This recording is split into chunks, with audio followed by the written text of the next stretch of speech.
पाणीपागर सूचना अनुजाई मंथा बात्या जहाँकि दक्षिण ओडिशा रे प्रबल वर्षा और बात्यार संभावना सृष्टि करिछि एवं एथिरे आम रायगड़ा जिला प्रभावित होबार संभावना अछि।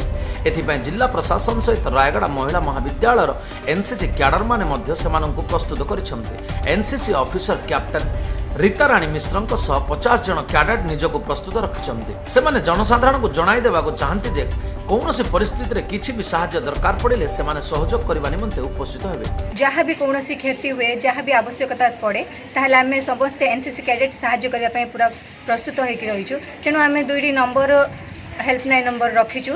ए नंबर रे कॉल करबे हममानकु 9827358272 आउ गोटे नंबर हैला 8249468748।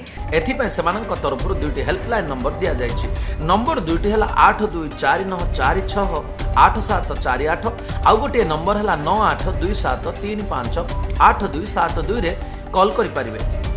निश्चित भाव में आमर पिला माने जाई सेठारे पहुँचे आकोसी जगार भी जहाँ किसी क्षय क्षति होती से सब जगार पिला माने निश्चित भाव में हेल्प करेंगे।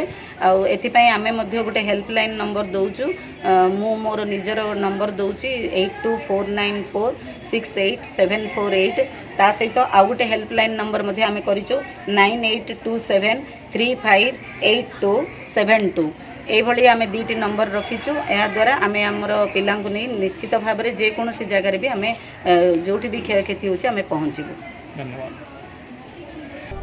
ब्यूरो न्यूज एथर संभाल लाइव।